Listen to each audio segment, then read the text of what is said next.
বজ্রপাতের মেশিন যারা লাগাইছে তারা 15 দিন পরে আবার খুলে নিয়ে নিছে।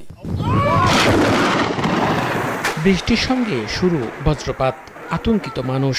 কিশোরগঞ্জের হাওড়া অঞ্চলের এখন সবচেয়ে বিপদ এই প্রাকৃতিক দুর্যোগ। সরকারি পরিসংখ্যান অনুযায়ী ঢাকা বিভাগের সবচেয়ে বেশি বজ্রপাতের ঝুঁকিপূর্ণ এলাকা কিশোরগঞ্জ।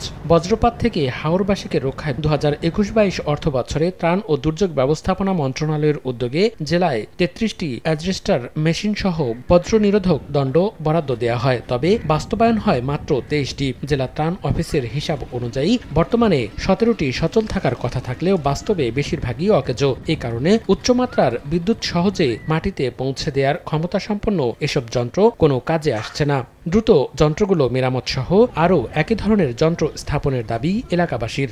ডোর ভিতরে যে এই আওর এলাকার মধ্যে ঠাডা পরে কালকে তো আমরা দৌড়ে হওয়াই থাকি না, পরে শোনা গেছে যে এই কৃষ্টিপুর দুইটা লোক মারা গেছে। নগদের কাছে সব গ্রাহকই প্রিয়, তাই তো সারা দেশে ক্যাশ আউট চার্জ সবচেয়ে কম।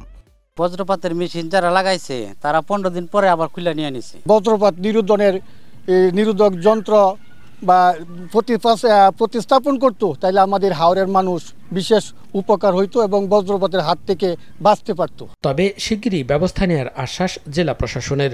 ইতিপূর্বে আমাদের এখানে 33টি বজ্র নিরোধক দণ্ড লাগানো ছিল। আসলে এগুলা যাচাই করা দরকার, যেগুলো কতটা সচল আছে সেগুলো আমরা যাচাই করব। আরও বজ্র নিরোধক দণ্ড যাতে লাগানো যায় সে বিষয়ে আমরা উদ্যোগ নিব। গত 10 বছরে কিশোরগঞ্জে বজ্রপাতে মারা গেছেন 150 জন। সময় সংবাদ, কিশোরগঞ্জ।